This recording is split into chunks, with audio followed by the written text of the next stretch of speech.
Joining us, there are 567 new cases of coronavirus confirmed overnight. They're all locally acquired. That brings us to a total of 5,675 active cases in our community.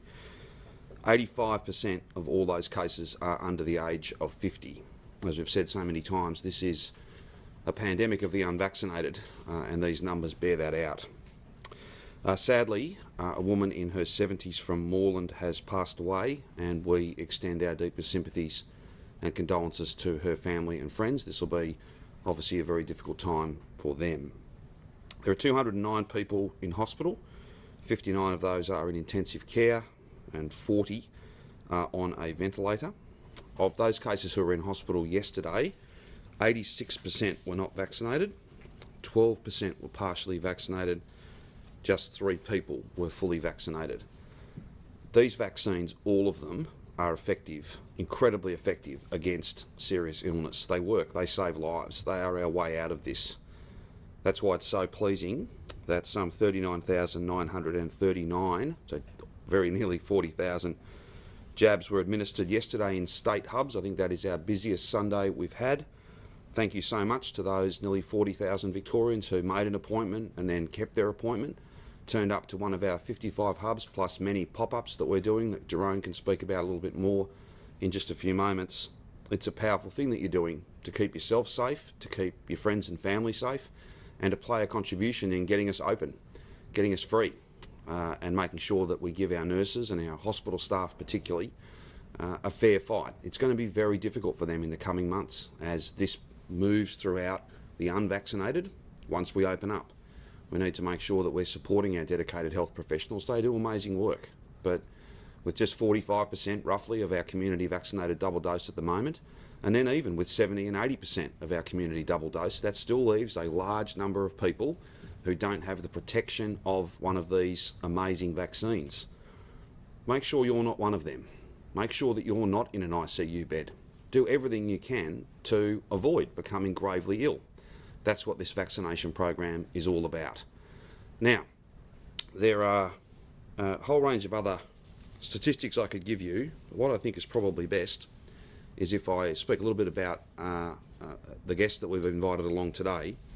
Anthony Tassoni is not only a community pharmacist who operates out in the outer southeast of Melbourne, someone who's spent his whole adult life caring for others. He's also the president of the Victorian Pharmacy Guild, so he represents community pharmacists, hundreds of them, right across our state. Now, we've had Pfizer, we've had the AstraZeneca vaccine. From this week, we will have access as a community to the Moderna vaccine. Whilst we know a bit more, because it's been here for a while, about the other two, the Moderna vaccine may be less familiar to people.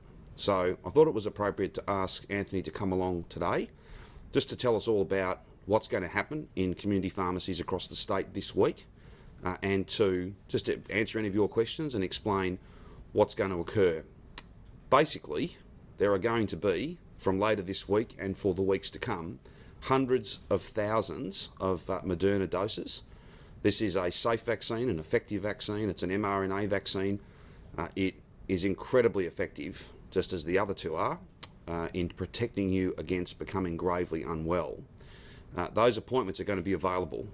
So whereas to this point there's been some supply issues, particularly with Pfizer, some of those challenges are not such a big issue for us over the coming weeks and months.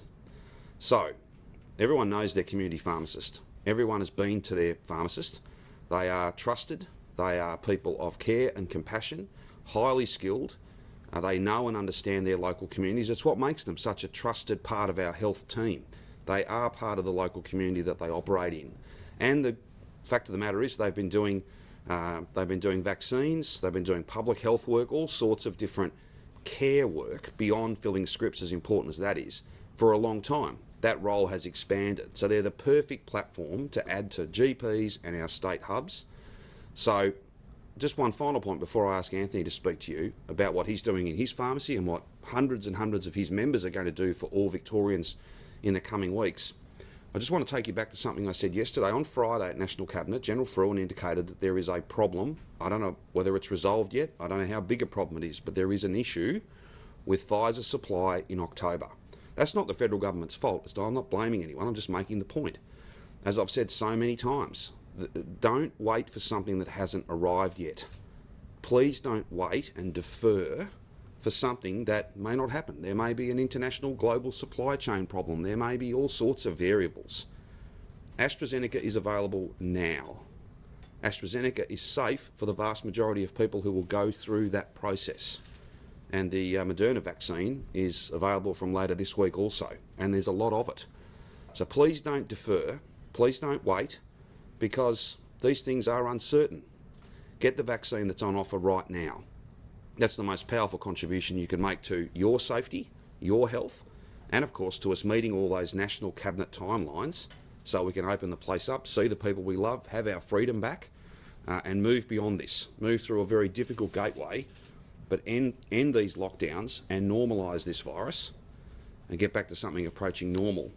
We've seen so many people come forward and get their vaccines, it makes you proud, but please don't delay. Book those appointments now, and to speak in more detail about the newest vaccine, the new platform, if you like, I'll now ask Anthony Tassoni, not only of the Guild, but a community pharmacist himself, to take you through what he's doing in his pharmacy and what pharmacists just like him, community pharmacists just like him, are doing right across our great state.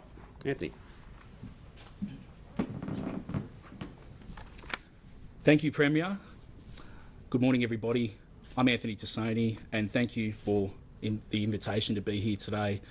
It can feel a little bit grim at the moment in the situation we're in with the COVID lockdowns and whatnot, but this is an exciting news story, another tool in our kit bag to combat the COVID-19 virus pandemic, the Moderna vaccine. So from this week, there will be 440 pharmacies in Victoria receiving the Moderna vaccine and 281 pharmacies in Victoria next week.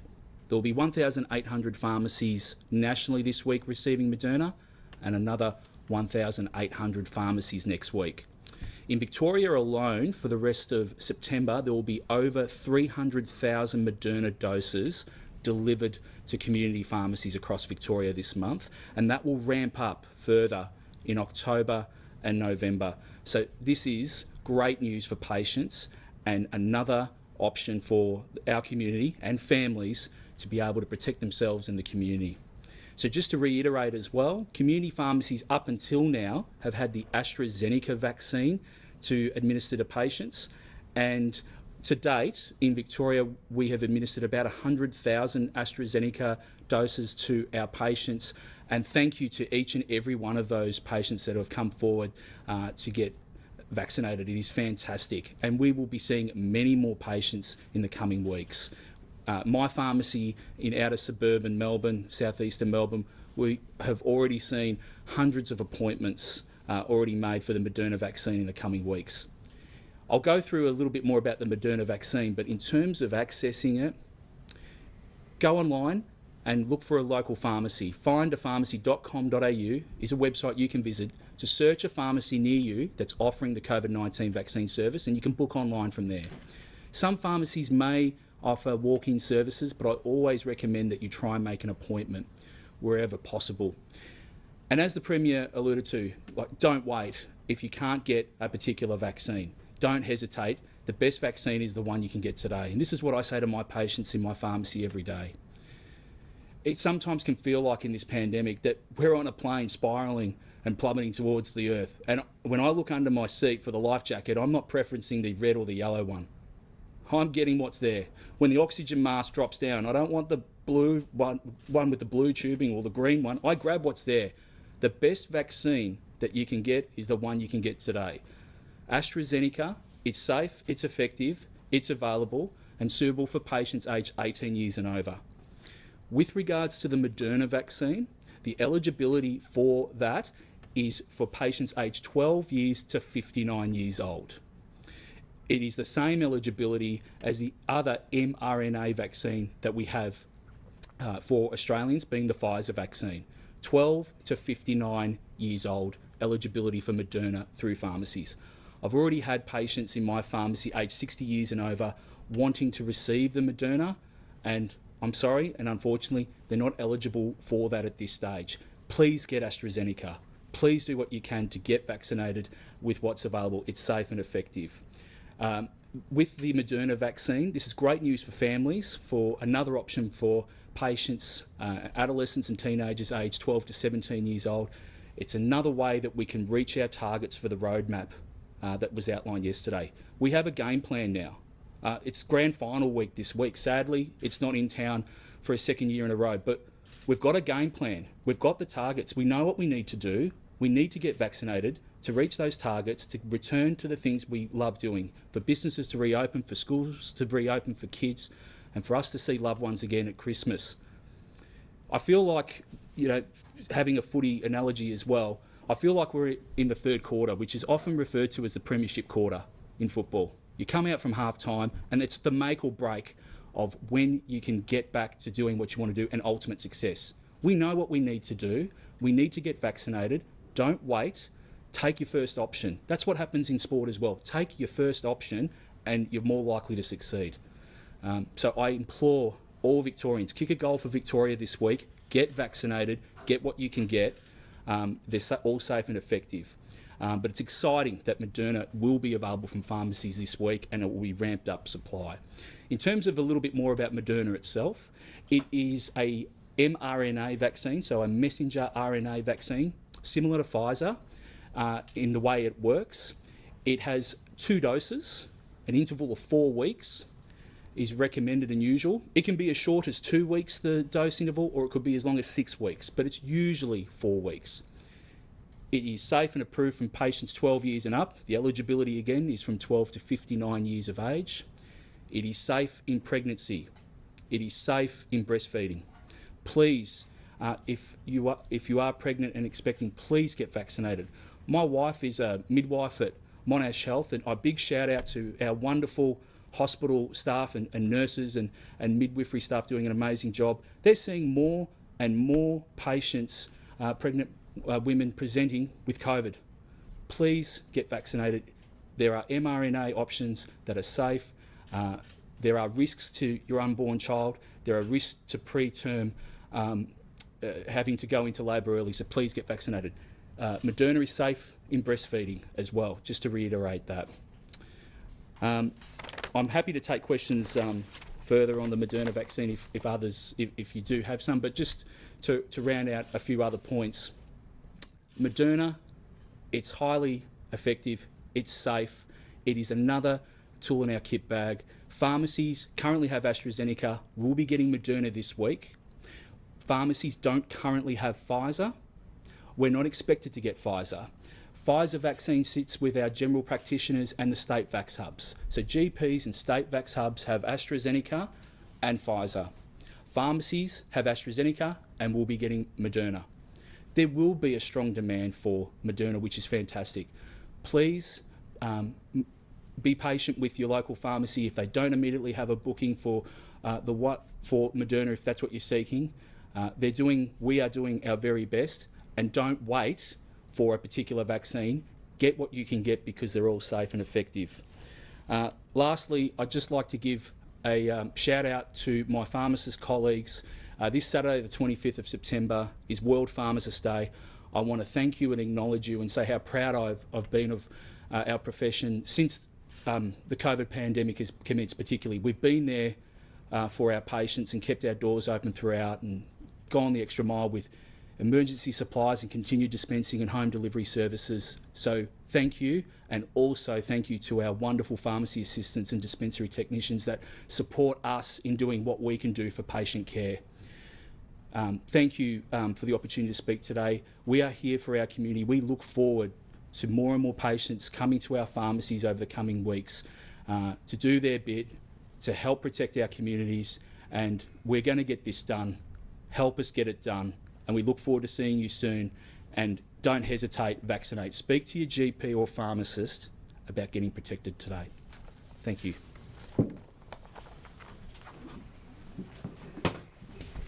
Thank you, Anthony. I can also extend our thanks collectively to all those pharmacists out there who've been part of the programme for a number of months now, and of course the big step up they'll be taking as Moderna becomes available in our state over the coming days. Just to round out the map of the outbreak that we've seen in the last 24 hours, 567 cases in Victoria, 82% of those aged under the age of 50. Again, a very familiar pattern in terms of a very young age profile of positive cases. 87% of all of our cases are in the northern and western suburbs of Melbourne, with in the north 357 cases across our northern suburbs in locations such as Craigieburn, Roxburgh Park and Broadmeadows. Around a quarter of our cases are in the western suburbs, 137 cases in the west across Tarneet, Truganina and Altona North. We have 45 cases in the southeastern suburbs in Dandenong, Rowville and Pakenham. And we have 12 cases in our eastern suburbs in Doncaster and Ringwood North. There are also 14 cases in regional Victoria. I'll come on to those in a moment, and 2 further cases that are just being followed up at the moment. We'll confirm those in the CHO release this afternoon. That gives us our 567 cases, 5,675 active cases of coronavirus across the state, and again a very stable picture with 85% of all those cases, all active cases, in our northern and western suburbs, and that picture really hasn't shifted. The other fact, I think we talked about it the other day, over half of our cases today are in households where there have previously been positive cases. So 56% of the cases today are in already identified households where we have known positive cases. So that household transmission picture is still very strong, and that attack rate within households continues to be very strong. In terms of our regional cases, we have 5 more cases in Ballarat, taking Ballarat up to a total of 17 cases. Of those 5 cases, 4 are all within one single household, connected to a construction site in Lilydale. It's a known set of primary close contacts, and the one other case is a known primary close contact of a positive case in Melbourne. So no undue concern around the cases in Ballarat. We have no additional cases today so far in Geelong and the Surf Coast, but there are 2 cases in Moorabool, just outside of Geelong, Greater Geelong, that we're investigating at this point in time. 24 cases in total, active cases in total in Geelong and the Surf Coast. And in Mitchell Shire, we have 3 new cases today, taking it up to 22 active cases in total. All 3 are known primary close contacts of existing cases. Finally, we have a case in Mount Alexander that's related to a work site in the western suburbs. We have a single case in Moira in the north of our state, we believe connected to Ballarat, but that work is ongoing. And we have 2 cases under investigation, 1 in South Gippsland and 1 in the Macedon Ranges. In terms of key exposure sites and key areas of investigation, we have a significant construction site in Spotswood that's given us 5 cases over recent days, around 80 primary close contacts, and overlaps with another work site in Lara. We have 2 significant rail construction sites, one up in Gunnawara at Canny, where we've now seen 13 positive cases in total. They're all not in that area, they're all in either Melbourne. We do have a case down on the Bass Coast connected to that site, and in other parts of the metropolitan area, but also connected to a site at Lilydale where we have a major rail construction site there. There are overlapping work teams across both those construction sites. 4 cases connected to the Lilydale site, 3 of which are also connected to Canny. And finally, we have a construction warehouse in Craigieburn with 9 positive cases identified so far, 32 primary close contacts. Of those 9 cases, a number are in Mitchell Shire. And I raise these different sites because we've seen over the last week not only a significant number of construction site exposures, but also workers travelling between Metro and regional Victoria. So either residing in regional Victoria and working in construction sites in Metro Melbourne, or vice versa. And on that basis, late on Friday, directions were updated to prevent and to stop construction workers who live in Metro Melbourne working in regional Victoria, and vice versa. And can I just thank the construction industry again, and all those working in construction. We know this is a difficult and complex time, but we can see from the pattern of cases that we've seen over the last week or 2, and its exposure to Ballarat, to Geelong, to Mitchell Shire, that we need to absolutely minimise movement across the construction industry between the metro and regional areas, and our thanks for your support in doing that. In terms of, finally, the one other site I'll just call out is the Fitzroy Community School. That's now up to 50 positive cases, coming up for their day 13 testing on Wednesday of this week. So it's an important week ahead for that school community, and of course we hope to have some good news over the coming days if we start to see people being released. In terms of vaccination, as the Premier has alluded to, 295,000 vaccinations through our state clinics in the last week. That's an absolute record week, and my thanks to those very hard-pressed clinics across the state for all the work they do. Together with the pharmacists and with the GPs, that's well over 500,000 vaccinations that will have been undertaken across our state last week, and we continue to accelerate to those critical milestones over the weeks ahead. Also good to see that for the over 70s, 90% have now had their first dose of vaccination, and for those Victorians in their 60s, 86% have had their first dose vaccination. So we continue to see people of all age groups coming forward to get vaccinated, and at the other end of the age spectrum, 60 to 17-year-olds now 49% have had their first dose, and 18 to 29-year-olds, over half, 53%, have had their first dose. So really good to see those accelerating vaccination rates amongst first doses, and also good progress on second doses. We've seen some very popular school pop-up sites in the last few days, and my thanks to over 70 schools across the state that are working with us to set up these school pop-up vaccination community hubs. At Narrowarren South College, we delivered over 4,000 doses in the space of a couple of days, including 1,900 yesterday, and my thanks to that whole all-school community for coming out and getting vaccinated in numbers. At Hazel Glen College in Whittlesea, will be open tomorrow morning at 11 o'clock for a community vaccination hub. And can I again say, of course, not only are we targeting the school community around Hazel Glen, but anybody else who lives in that neighbourhood is able to use that community vaccination facility, offering both Pfizer and AstraZeneca according to age. And at the Darrell Ullum College of Victoria and at the John Faulkner Secondary College, both in Moreland, will be opening up school hubs next week, again to maintain that really strong vaccination performance in those areas. We've also seen over 5,000 doses of vaccine administered at the Australian Islamic Centre in Newport, where we've had a pop-up vaccination hub over the last few days, and also at the Dandenong Market pop-up, over 2,500 doses delivered over the last few days. And my thanks to all those teams of people setting up these vaccination facilities across the state and enabling us to reach yet more people with the vaccination programme. Finally, in terms of the wider response and testing programme, yesterday the Premier announced that we have put lockdown restrictions in on Mitchell Shire, Geelong and the Surf Coast, given the number of cases we've seen emerging in the last few days. We have new testing sites and additional testing sites set up in Mitchell Shire, including at Hadfield Park drive-through in Wallan and at Wallan Primary School, which will be a walk-through. Both of those are open today and will be there for the next few days. We also have new sites in Geelong and on the Surf Coast, including at the Geelong Showgrounds and in Torquay at the Spring Creek Reserve, at the Anglesea Football Club, at Aries Inlet Medical Centre and at the Lawn Community Centre. Full details available on our website. And can I just thank the entire communities of Geelong, the Surf Coast and Mitchell Shire. We know how challenging it is to go into these short lockdowns, and we look forward to your support over the coming days as we see a significant testing drive to establish any other cases that may be in the area. Finally, in terms of the roadmap, of course, there are three key messages. Get vaccinated, maintain that testing performance, and let's minimise transmission. My thanks to all workplaces for doing their bit in minimising transmission at work sites, but please can I encourage all Victorians, vaccinated or otherwise, let's keep getting tested if we've got symptoms. That's the best way for us to identify where the virus still is and to run it to ground. With that, I'll hand back to the Premier. Thanks very much, Jerome. I might just add to the, I did mention a moment ago, 39,939 shots were administered yesterday. That's fantastic vaccination performance. That takes us to 72.7% single dose and 44.2% double dose. There were 63,000 bookings made yesterday. So people really are turning up and booking for the future as well. But as impressive as that 63,000 bookings is, that's just in state hubs.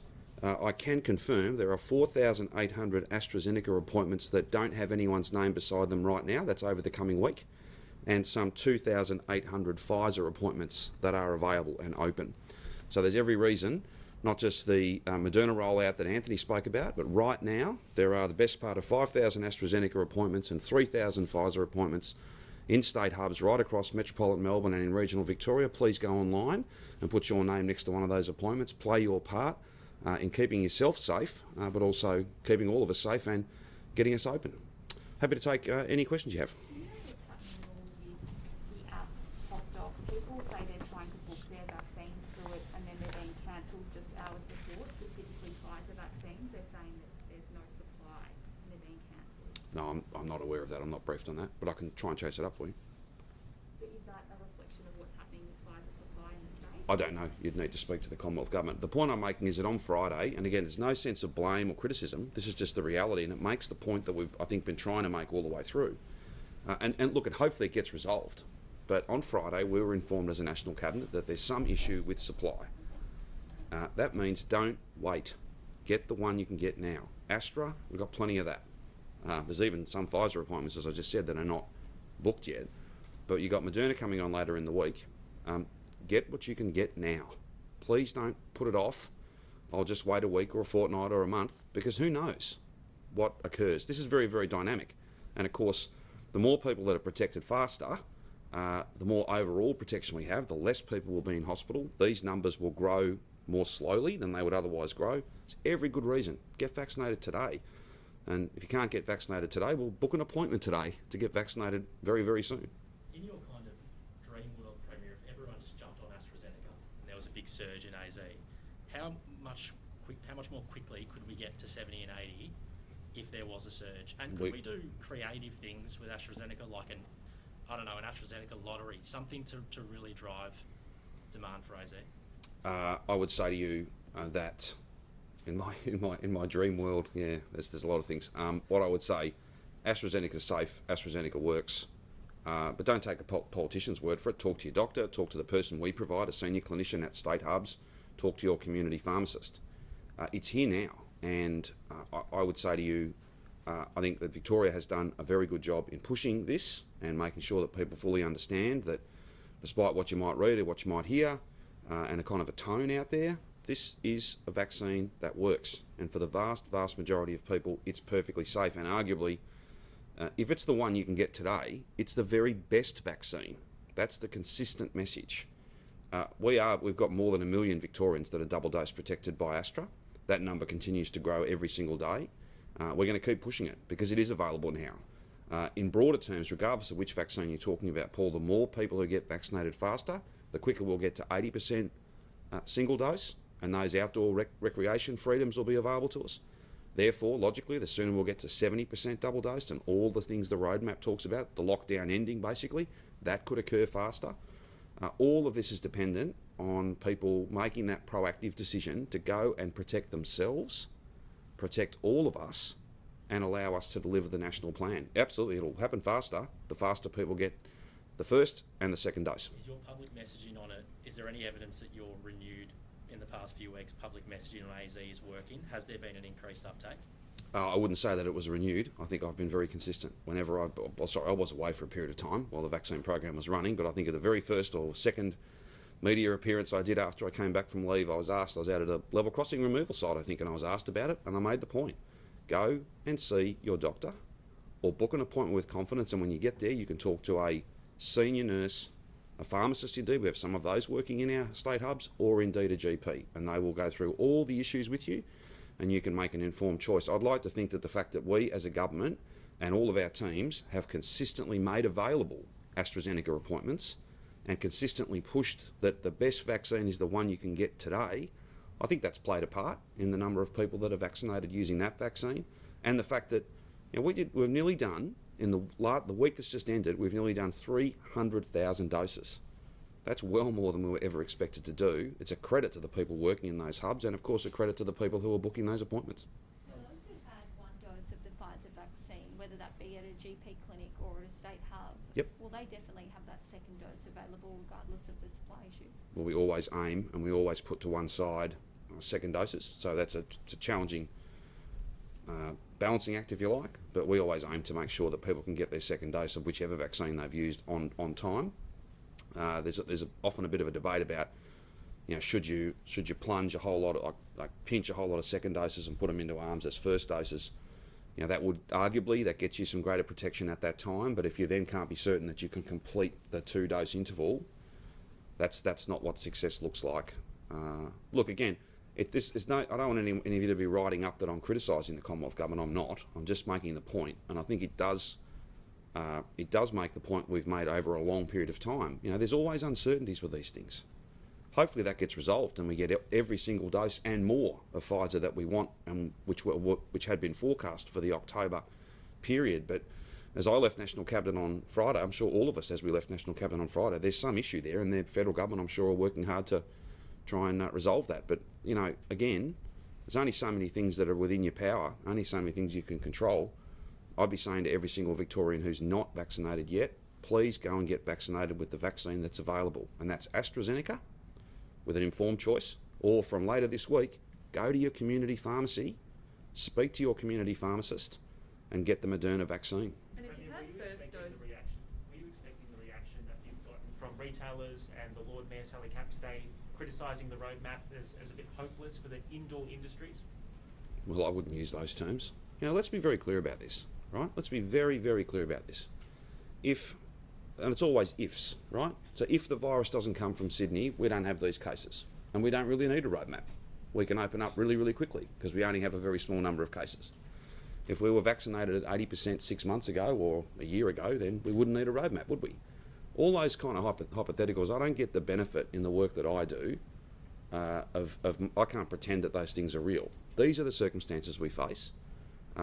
Everyone's got different views. They're perfectly entitled to their different views. But if you pretend that you've got an alternative plan, well then please provide me with the modelling, the detailed modelling that backs that up. I don't think that's an unreasonable thing for me to say.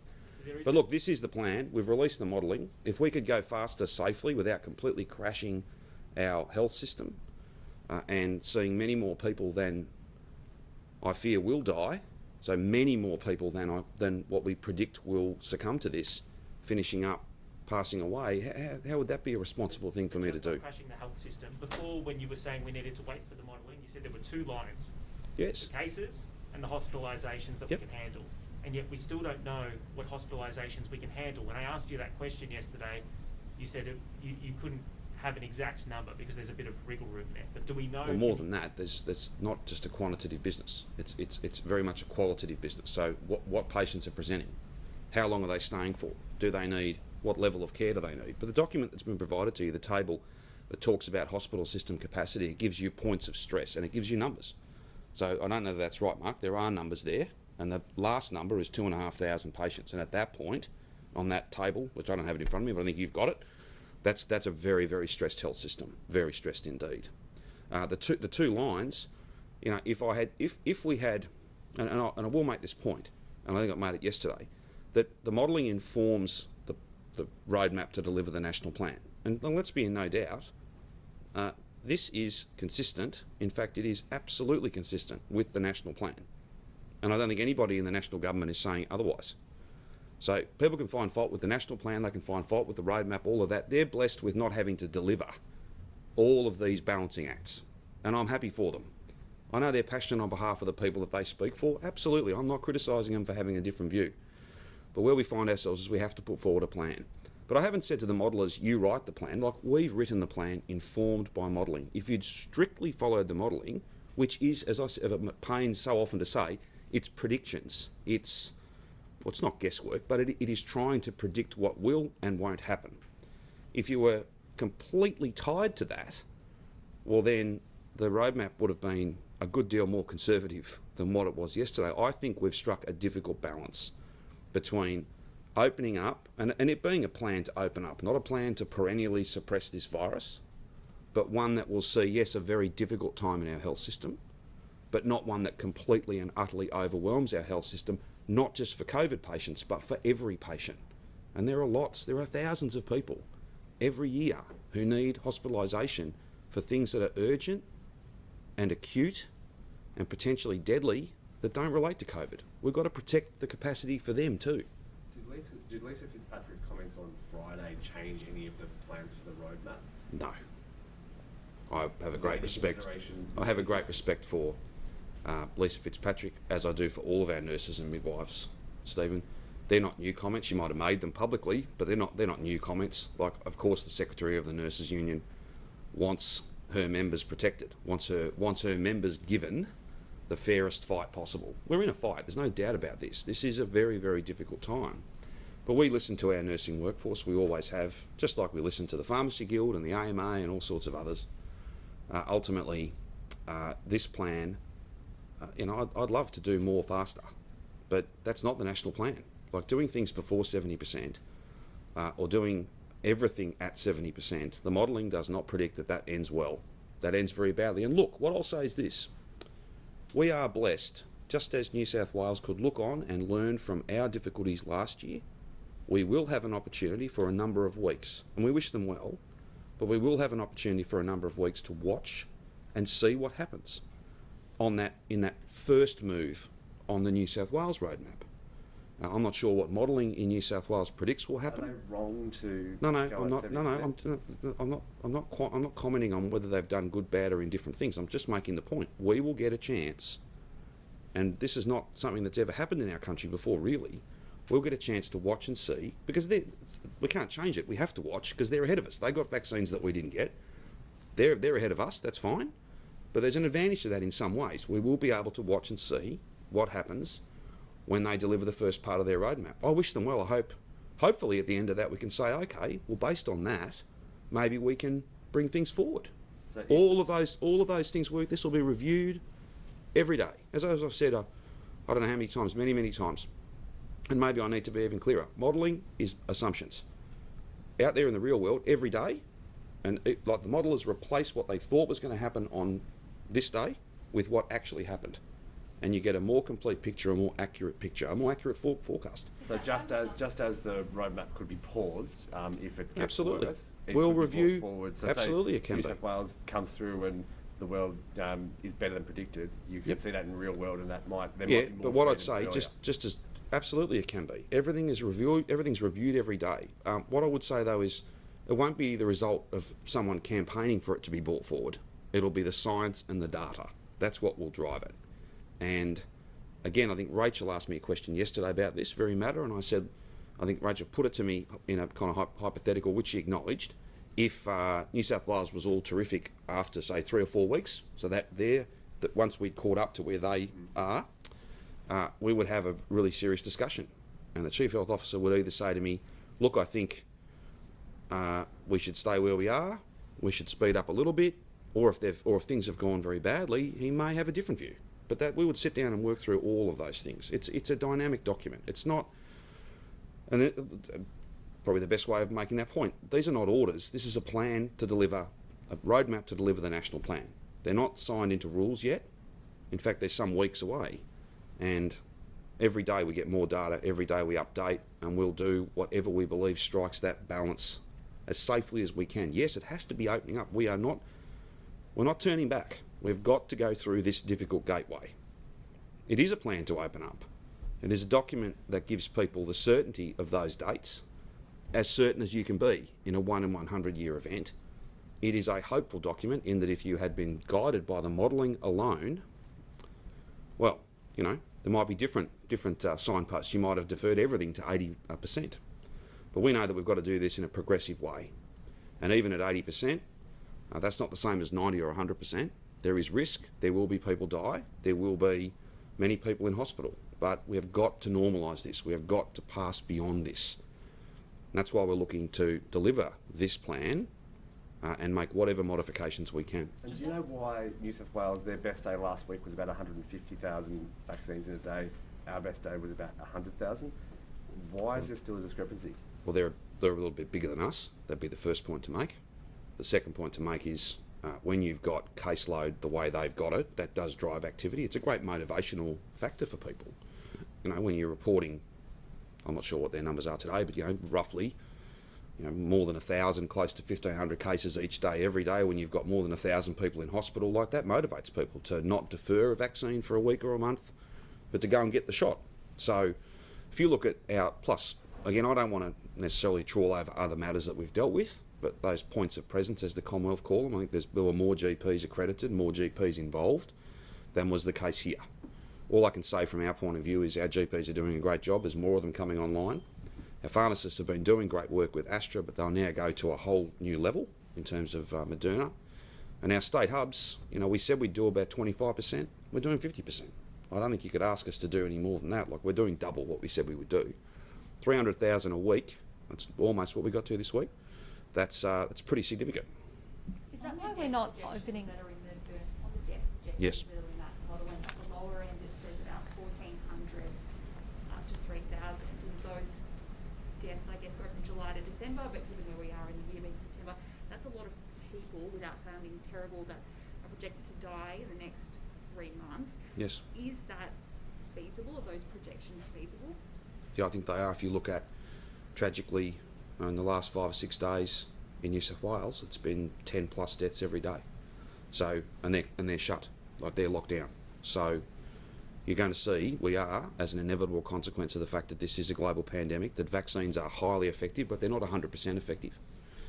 That there'll be a percentage of the community who are not vaccinated. Some can't be. Others will choose not to be. I don't think that's a smart choice. That's not a good choice. The key point here is that if we want to look after our nurses, if we want to support them and give them, you know, something other than an impossible task, and if we want to avoid finishing up in an intensive care unit bed, then go and get vaccinated. Because the numbers say that you are, like, the numbers don't lie. It is extremely rare to have somebody who is double dose protected, otherwise healthy, and finding themselves really gravely unwell. What is far more common, though, is otherwise healthy people, even young people, who are not vaccinated, who wouldn't think have never been near a hospital in their 20s or in their 30s, right? Wouldn't dream of being admitted. That's not in their world. Finding themselves really, really unwell. That'd be an average of 21 or 22 deaths every day between now and New Year's Eve. Do you actually think that's realistic? Well, what I know is that that's what the models, and they've done an enormous amount of work. That is a projection. That's not a fact. We're going to be doing everything we can to get that number down further. It could be that number, it could be higher. If you look at the Burnett modelling, it projects a range. You know, what I know for a fact is we can't stay locked down forever, because that comes at a cost all of its own. Burnett modelling shows that. The other point here is that what I also know to be just a fact is that if you get vaccinated, you've got every chance, in fact a strong likelihood, not a certainty, but you have but a minute risk compared to an unvaccinated person of finishing up gravely ill.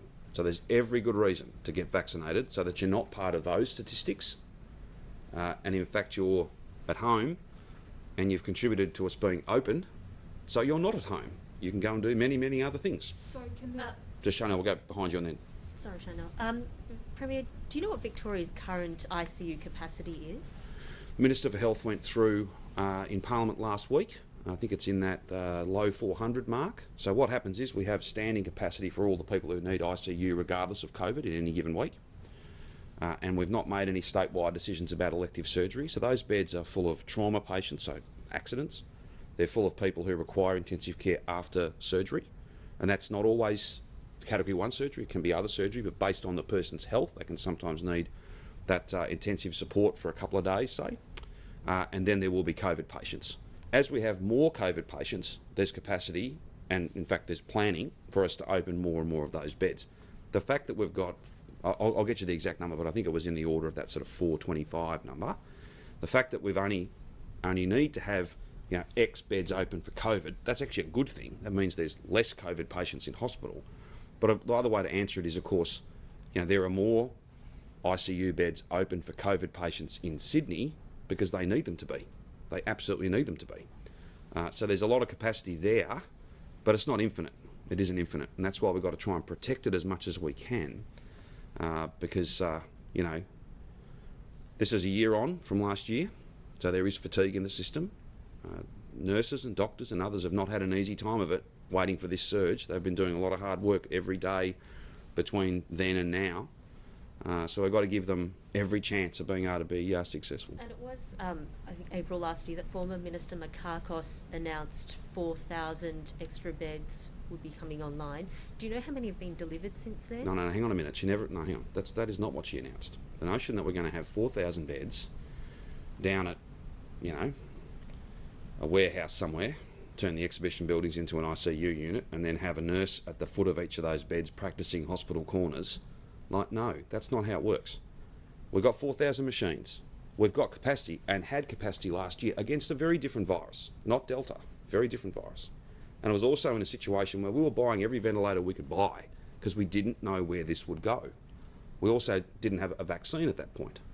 So the notion that we would have staffed and open, kind of just sitting back waiting for patients, 4,000 ICU, but that would never happen.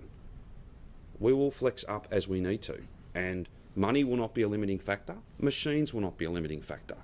What will be a limiting factor is how many staff do we have who have spent 2 years working double shifts, 2 years in grade 3 PPE, and they're now facing something very different to what we were talking about last year. We're not facing last year's variant. People are in ICU for longer. They're more gravely ill. They're younger. It's a more acute illness. So for all those reasons, there's not some, field hospital somewhere with 4,000 beds waiting for patients. That would not be a smart thing to do. That would in fact divert resources from people who actually need care now. The other thing I said yesterday, and I'll say it again, like 4,000 people in ICU at one time, that's not what success looks like. That is an unrecognisable health system and would be incredibly difficult. The press release from last year, it does say 4,000 ICU beds, so I think it's become a red herring. It was probably a poorly worded press release. But if the issue is staffing, Premier, Sure. which Yes. it clearly is, if the... But again, the key point here is whether it was well worded or not, it's from last year. Delta was not here last year. But you haven't said... We weren't opening up with... No, let me keep going though. We weren't opening up with 560 cases a day. We, for all those reasons. We did that's on the downside. On the better side though, we didn't have 80% of the community double dosed. So there's many different things, and all I'm trying to respectfully make the case that points of comparison, we've just got to bear in mind, it's a very different year. These are very different circumstances. But money, again, money will not be a limiting factor. Equipment will not be a limiting factor. What will be the biggest limiting factor is staff. And whilst we've made many investments to increase the number of staff, there's not like a switch where you can just suddenly turn a nurse into a critical care qualified nurse. People are cared for by teams of people, and there's not an infinite number of them. Even if there were, they can't work infinite number of hours. So that fatigue issue is very real. Like, we're a year on, and no one in our health system has had an easy time of it between when that press release was issued and me standing here today. So how do we ensure we do have enough staff? Are we bringing people on? We have a roadmap interstate, that perhaps? opens cautiously rather than opening everything on the one day. That's the biggest difference we can make. But if things do get overwhelmed, that may lead us to have to pause. It may Is do, there yes. any way of boosting staff in the meantime? Well, Can we do are, that, and right? we have, but as I just said, we don't have an infinite number of people. Can we take people from interstate, perhaps, from areas that don't have Well, large we've- COVID outbreaks on the horizon? Yeah, but even then, they don't have limitless amounts of staff either. So there may be, just as we've supported other states, they may support us. I know that, again, I'm happy to chase it up for you, or you might go to them directly, but I know recently WA has sent some staff. I'm not sure exactly what part of the health system they were from, but there were teams that went, I think, into New South Wales, maybe regional New South Wales. It's part of that Western New South Wales problem that they had. It's not uncommon for us to try and help each other out, but like the difference, the notion that we could have a massive increase in our capacity by other states coming, they'll help. It'll be grateful. We'll be grateful for that if that's needed, but it'll help kind of at the edges. It's not going to provide you with 1,000 staff, I wouldn't have thought, because that would leave them desperately exposed for all the non-COVID things that they have to plan for. Plus, that means their staff come home tired. You can see this. It's a cycle. It's a cycle. Will But you we're be not saying because there will be extreme pressure in the hospital system we're staying shut forever. Some might like us to do that. That's not what I announced yesterday. I announced a plan to open. Will you be That model asking says- WA? Sorry? Will you be asking WA for some extra staff, perhaps other states? No, not at this stage, because we don't need extra staff at this stage. But we will soon, according to this. Well, we modelling. might do, and if we get to that point, we'll make requests, and they'll make offers, I expect, well before then, just like we do in bushfires, just like we do in lots of other areas. The burnout model says that even if no rules are changed from the current set of rules, there is still a, quote, moderate risk of 790 ICU beds at one time being needed, Yep. and 2,500 normal ward beds for COVID. Yes. Can you answer in a concise? I know this question's been put so many times. In a concise way, what are the additional certainly investments? try. Pardon? I can certainly try. I know. What are the investments that have been made or are being made in staffing capacity? What are we doing to make sure we have those 2,500 beds? Let me come back to you. And well, hang on a minute. No, that's not their modelling. Doesn't talk about 2,500 extra beds. It talks No. about 2,500 beds. Yeah. That would, many of which might well have otherwise been full with a non-COVID patient who won't be full with a COVID patient. It'll be a COVID patient in there. So what are we doing on the staffing side to ensure that Again, I'm not the Minister for Health. I will get him to come back to you, and maybe the Chief Medical Officer and maybe the Secretary of the Department. I think you had a briefing. Maybe that needs to be refreshed. I thought Professor Wallace had come and taken you through a number of those things. I'm more than happy to do that. Why aren't you aware of what's been done? No, on I'm system aware of capacity? I'm aware of a whole range of different things in system capacity, but Paul, I'm not. I don't have limitless capacity to recall things. I will get you the actual numbers and a briefing. That's what I'm offering you. Do we have On the staff modelling. coming from overseas? I can riff on it if you want, but I don't think that's what you need. On the modelling that you've provided, where's the relationship at the moment with Burnett? Do you get continual Yeah. modelling, and will you release that modelling as it comes? Absolutely. So we've released every page of the Burnett stuff yesterday, and there were no blackouts or anything, you know. And again, I'm not here to criticise others, but you know, I'm being all of us, we're being compared to other plans. I don't know that there's Rachel. No, I don't know if there's other modelling to go along with those plans. I haven't seen the New South Wales modelling. I'm sure it's been done. I don't know where that is. I can't answer that question. That's only a matter for them. But as We've released our modelling. We'll continue to work with our modellers, and every day that goes by, they'll be able to replace what they thought the data would be with what it's actually been, and that'll become more important the closer we get to 70% double dosed. By that stage, New South Wales will have been open for a period of time, and we'll be putting their actual data into our model as well. And I'm not saying that we necessarily would release every day the work they do, but at various points, I'm sure that just as we released it yesterday, we will release it. But they've got a significant team that work with us, and they'll continue to do that. There was Doherty modelling that formulated the framework for the national plan. Yes. Is there a reason you chose to go with Burnett rather than them for this? If you spoke to Professor McVernon or any of the team at the Doherty who prepared that modelling, as she did on Friday when we had a lengthy discussion at National Cabinet about elements of that, that is national modelling. That is not modelling that deals with a specific part of the country. It is a national model to deal with a national plan with a complete, and this is a point that perhaps has been missed, all the way along. The strength of Australia's response to this virus is that every state's in a different place, and every state has the autonomy and the ability to apply rules and settings to what we face. What we face is different to what New South Wales faces, different to what Queensland faces, different to what the ACT is dealing with right now.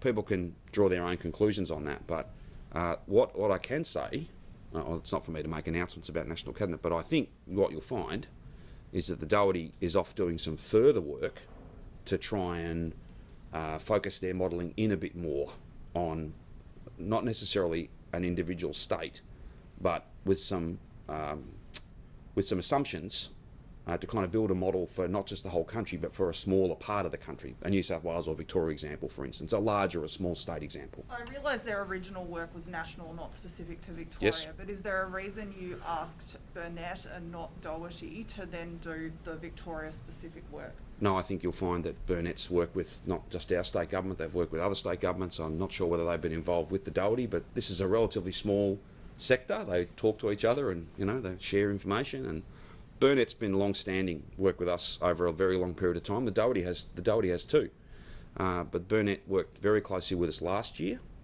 and they do fantastic work, and it's just a logical thing for us to get them to do further work for us. What was your reaction when you saw the model's findings, and did you have any reaction when you saw the underpinning assumption that cases just continue growing exponentially with no bending of the curve?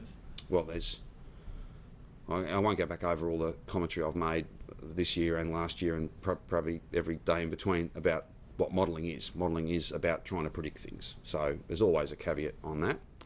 But look, my reaction when I saw the modelling was that we are right to have a national plan that steps this out. We're right to have a national plan that looks at 70 and 80, because even at 70 and 80, so not 60 or 50, even at 70 and 80, there's a really significant pressure on our health system. It's a race to get vaccinated. It cannot be a race to open up. Otherwise, we will finish up in a situation where our hospitals, our nurses are given an impossible task. Look, I spoke to a business person yesterday. A person rang me to have a bit of a chat about the roadmap, and they were, they'd love things to be open quicker. We all would. But they said to me a few things, and I said, look, you seem pretty balanced about it. And they said, yeah, I am. I said, why is that? And he said, my daughter's a nurse. I think that's all you need to know. This is a balancing act. There's a lot of pressure and tension here. And it is a race to get vaccinated. It cannot be a race to open up, because we'll finish up overwhelming our hospital system. And these death numbers that we're talking about, which are not numbers, they're stories of individual and personal tragedy. Those numbers will be much, much higher than they ought be. But staying shut has its own cost, and that's why this is a plan to deliver the national plan. It is about opening up. It is informed by modelling. It's not everything today. It can't be everything today. If I could do that safely, then of course that's what I would have announced yesterday. Why was the arts industry left off that roadmap? No, well, they weren't actually, and it's very important that I just update Victorians that various ministers across the government will be having roundtables with different sectors, so arts, entertainment, live music, food, beverage, catering, the hospo industry, things like professional services, more office, white collar, construction, outdoor, every sector, and most particularly arts, entertainment, live music, that sector, everything from solo performers all the way through to our live theatre, our galleries, all the way through the whole spectrum. Minister Pearson will sit down with that sector, and as we've done many times, as we did last year, in the coming days and weeks, and talk through all of the issues that are important to them. Most particularly that sector. We are the live music capital of our nation. We have such a strong and vibrant sector. It's part of our identity, and they're very much front of mind when it comes to opening up. But since we have the modelling already, do we not have a plan for when it will be safe enough to open certain major events or parts of the arts industry? But we've provided as much detail as we can safely predict without it becoming, frankly, a novel. I'm not going to do that. We'll add to this framework. We will add to the framework over time. I was very clear about that yesterday. It's not, they're not rules. They are what we intend to do. And we will add to that, just like I'll boldly predict that the Deputy Premier will be out tomorrow having a bit more to say about schools. There'll be other ministers out later in the week talking about different parts of it. It's not every single thing. It could have been, but half of it would be so speculative as to perhaps not be real, frankly. Speculation? Isn't the whole roadmap a speculation? It's, as you said, it's not rules. Well, I'm not quite sure the point you're Or making. do we have a plan for the arts industry at this stage? Well, When we're 80% double dosed, is there going to come a stage when the arts industry will be able to reopen? Yes, there will be. And we'll have much more discussion. With the greatest of respect to Sky, we'll have that discussion with the arts industry, and then we'll report progress. Premier, the construction. But I don't know whether I'm not quite sure the point you're making. That one minute there was it's no clarity too in the speculative, roadmap next minute it's not yesterday. speculative enough. Like ultimately, it's a balance, and I think we've struck a balance that's a strong one. Is everybody universally happy to be in a global pandemic? Not at all. Not at all. We're doing what can be done safely. The roadmap yesterday could have been 100 pages, 500 pages long, but at a point, it starts to become. You'd spend all your time trying to predict what's going to happen rather than focusing in on some key areas and being very upfront that along the way, because we're not at 70% double dose tomorrow, that's some way off, we will provide further information and fill in detail as we did last year. I wish we weren't here. I wish we were all vaccinated last year. I wish that no cases had come from Sydney. I wish a good many things, but that's not where we find ourselves. What's not possible is to give, I'm afraid, everybody absolute certainty on every issue. That's not possible. Premier, construction workers are again protesting today, I think this time about mandatory vaccines. What do you think of those scenes from people who are allowed to go to work? I would simply say that protests don't work against this virus. Protests are not smart. They're not safe. This industry's open at 25%. We want to get it to 50 and 75%. Being vaccinated is an incredibly important part of that. Again, I was asked about Lisa Fitzpatrick's comments last week. I'd refer you to the comments that she made on behalf of her members who haven't had a tea room for 2 years. All I'd say, I've got nothing but respect for people who do the building in our city and state. And as a government, we've employed and supported that industry, I think, more than any other government in the history of this state. But what I will say is I reckon that there'd be a whole bunch of people who are at home because their industry's shut, and they'd be scratching their heads about why anyone would be protesting about being open. A lot of these It's got to be done safe, though. It has to be safe. Otherwise, the industry would have to operate under different settings. And no doubt I would get advice that it had to be closed. I wouldn't want to do that. These Sorry, Rachel. workers have gathered outside CFMEU headquarters. A lot of them aren't wearing masks, and a lot of them are expressing some interesting opinions about vaccines and the existence or otherwise of COVID. What do you have That's to an say to that illegal- attitude, and how That's an concerned illegal gathering. are you that there appears to be a sizable element in the construction industry who have no respect for the rules? Well, no, I wouldn't draw that conclusion. What I'd say is that because we've had literally, I was just speaking with Anthony before we came out today, that his pharmacy on Saturday was literally overwhelmed with tradies, as he put it, coming in to get their Astra jabs. So I wouldn't necessarily draw those conclusions. What I'd say is that protests don't work. Getting vaccinated works. Following the rules works. That's how you stay open. That's how you get open if you're not open now.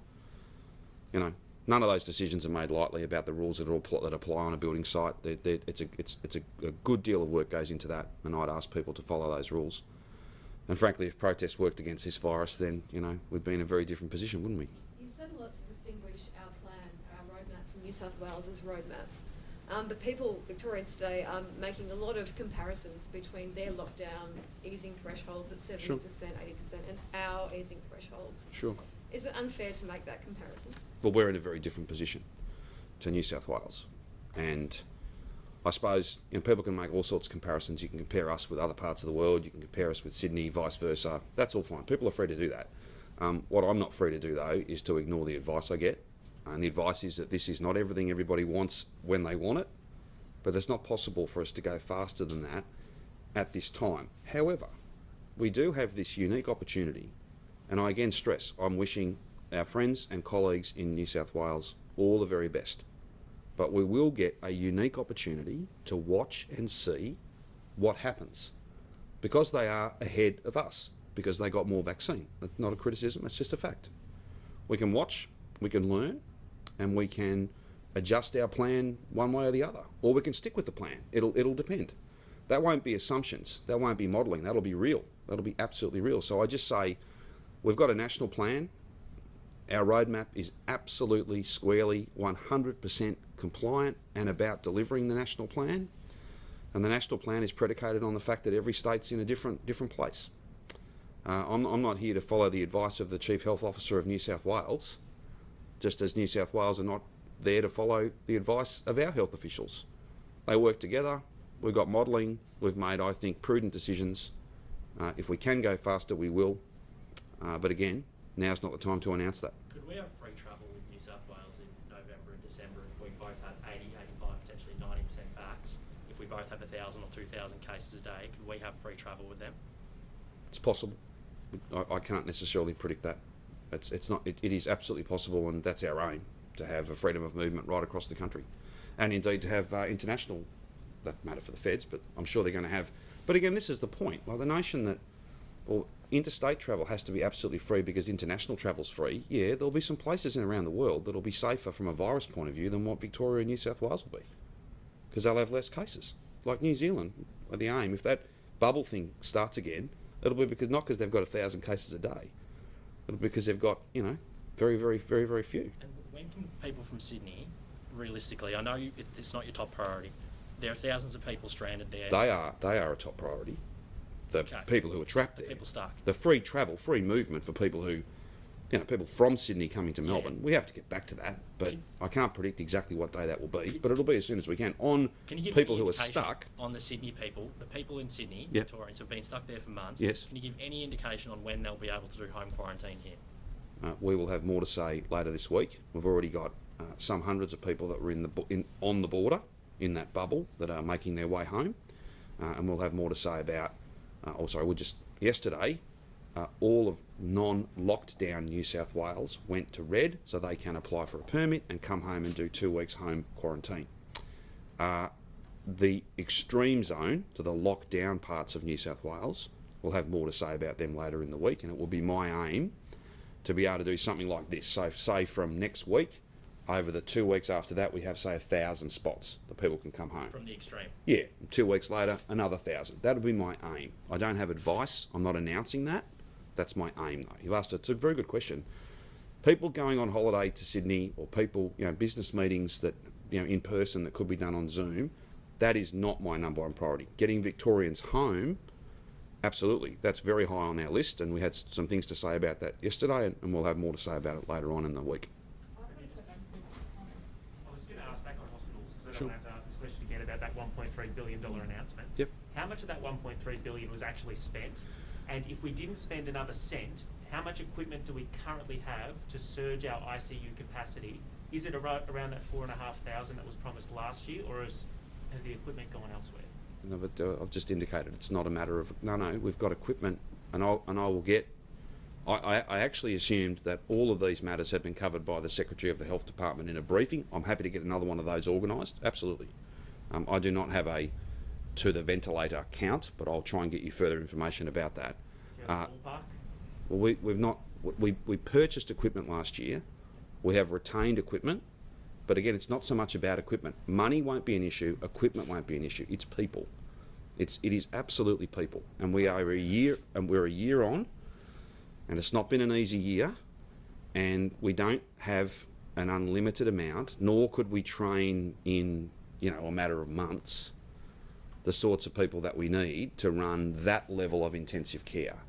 Just think that through, though. That was very much a worst case scenario. If we get back to sort of first principles here, if the position is, well, if only we could run for a long period 4,000, 5,000, 6,000 ICU patients, if we could cope with that, then we could be open sooner. If that's kind of the line of argument, no, that's not that. It's like that sort of number of ICU patients. That is not what success looks like. It's incredibly difficult. Well, some are arguing that, and that it's some sort of infinite thing. It's not. There are limits. On the 1.3, on what's in the warehouse, the whole thing, I'll get you all the information that you've asked for. I don't have it to hand here today. And just given that hospitalisation figures is now essentially going to be the new marker Yep. for the government to decide when you can halt the roadmap or remove some freedoms. Yes? At what point will the Victorian people know what that baseline number is? At what point does hospital bed capacity get to a point where the roadmap has to be halted? The document, the table that we've given you, as I understand it, and we can take this offline if you want, but the table we've given you goes through, I think, 4 or 5 phases. Yeah, but The at what last point of does which has got the... Sorry? At what point does the stress in the hospital system get to a point that you're forced to make a decision that impacts Victorians' lives? It's a good question, and if I could answer it, I absolutely would. But it is not just about a number. It would be about examining. So where are these cases? Are they in ward beds, or are they in high dependency unit beds? Are they on heart-lung machines? Are they on ventilators? Are they on oxygen? Are they in ICU? Are they in the city? Are they in regional Victoria? All of these things. How are our nurses going? Are they holding up okay? Or do we have to look at all manner of different changes? All that stuff is incredibly difficult to predict. Incredibly difficult to predict. But we have tried to put a number on it, Mark, and that's that 2,500, and that's admissions across the board, because no patient with COVID in hospital is kind of easy work for our team. It's a lot of hard work. We would have to monitor, when we will monitor, like every single day, how many are coming forward, how many are in hospital, how they're going, like how gravely ill they are. This is exactly the process that'll be it is going on now, albeit with a much smaller number, but it will definitely be going on in Sydney, where you've probably got a better number from today than me, but they've got well more than 1,000 patients in hospital. So it'll be no different. The process will be the same. They'll be monitoring every day. We'll be monitoring every day, and when we have to make any changes, hopefully we don't, then we'll be out to announce them. And we'll talk everybody through that. I mean, just back on that earlier roadmap point, I know this is probably not front of mind at the moment for you, but when do you realistically think we will start to see crowds at major events? And do you think Spring Racing Carnival is realistic? Do you think we'll have to wait till next year? No, I think that we have every chance of having some limited crowds at significant events. Obviously, that's really in the hands of Victorians. If we get to 70% double dosed and 80% double dosed faster, well, actually, if we achieve those things, they haven't been achieved yet. I'm confident we will, but we have to get through that gateway first. If it's not 80 and in fact it's higher, if we have less people in hospital rather than more, there's all sorts of things become possible. We get options. We have many more options then. And the other frustrating thing, and it's not just frustrating today, it's been frustrating the whole way through. Like, the passage of time does make things more certain. You move from predictions to actuals. So there's only so much we can reliably predict today. What about indoor masks? Do you think they will be with us into the new year? It's too hard to say. We've talked about masks indoors, so them coming off outdoors at a point. We've not indicated. We've not tried to predict masks coming off indoors. I know they're a pain, but they are very, very effective. They are. And the Burnett, I'm sure all of you know this, but they did a very big piece of work some time ago from our second wave, and we're attributing close to 50% of the suppression was due to people wearing masks. They're not fun. I get that, but they do work. Any more for me? Yes, sorry. It's all right. You don't have to apologise. Do you know how many Jerome's waiting there. He's keen. He's very keen to. How many border applications have been made and approved for Victorians wanting to return from New South Wales? No, I do not, but I'm more than happy to get that for you. That'll be a point in time. So I think there were about 300 people who would have qualified in that border bubble group. Last number I heard was about 60 that had expressed an interest to come back right now. That could be higher. Jerome may have a different number. If we don't have it on stage right now, we're more than happy to get it for you.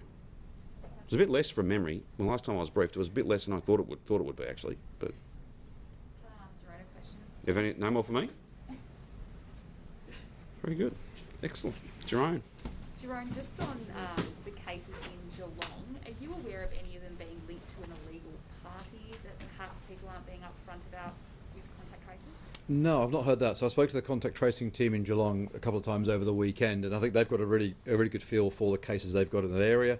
A number are, we understand a number of those cases are people who've been working in the metro area have come back into Geelong, reasonably well contained, but of course we're a little bit concerned about the wastewater detect down in Aries Inlet, which we don't have a good explanation for yet, but I'm not aware of any unauthorised parties, but happy to go and chase that up.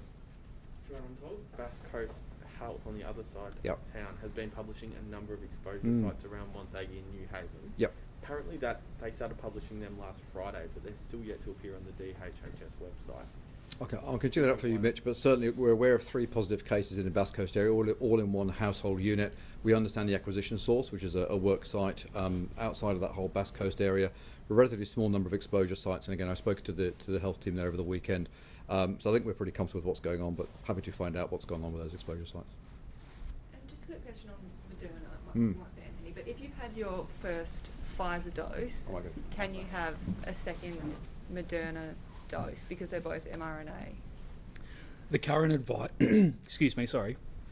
The current advice is of not mixing vaccines at the moment. So if you've had a first Pfizer dose, the recommendation would be to get the second dose being Pfizer. The very unusual instances at the moment in Australia where you would have a different vaccine the second time from the first dose is if you've had an allergic reaction or a significant reaction to the first dose. There is trials of mixing dose schedules overseas, and that's being looked at. But in Australia at the moment, the advice is not to mix the dose schedules at this point. But like other things through the COVID-19 pandemic, things can change when more evidence and information comes to be. But if you've had the first dose of any of the vaccines, the second dose will be the same. Sorry, you've already mentioned this. Are bookings already available, and if so, how many people have already booked? Bookings are available through pharmacies. Some pharmacies may slightly delay their bookings to be available because they want the stock in their fridge first.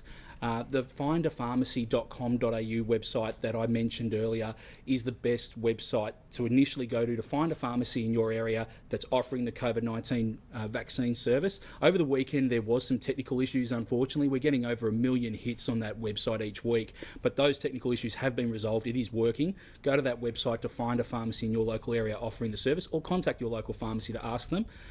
It's always recommended to make an appointment if possible. Some pharmacies may offer walk-in services, but yeah, speak to your local pharmacy about Moderna, but they also have AstraZeneca as well, and your GP has Pfizer and AstraZeneca. Can I just ask one more, Jerome? Sorry, just a really quick one. Sorry, there are exposure sites that have popped up in Bendigo overnight. Yep. Are they just linked to one of the other regional cases, or are they suspected Yeah, cases it's actually there? it's a case who works in Melbourne and lives in Mount Alexander. It's a positive case in Mount Alexander that I mentioned. They've been to Bendigo. A number of exposure sites there were listed last night for that case. Good. No other questions? Thank you. Can I just, before we finish, can I just, on behalf of all Victorians, thank Anthony for being here today and for the work he does as a community pharmacist, and to all community pharmacists and their staff, all the teams that provide that work. We ask a lot of them every day, but they're about to do really, really important work rolling out Moderna. There are thousands of appointments available for AstraZeneca in state hubs and Pfizer, and very soon, many, many appointments, hundreds of thousands of appointments for the Moderna vaccine. Please book an appointment today. Thanks very much.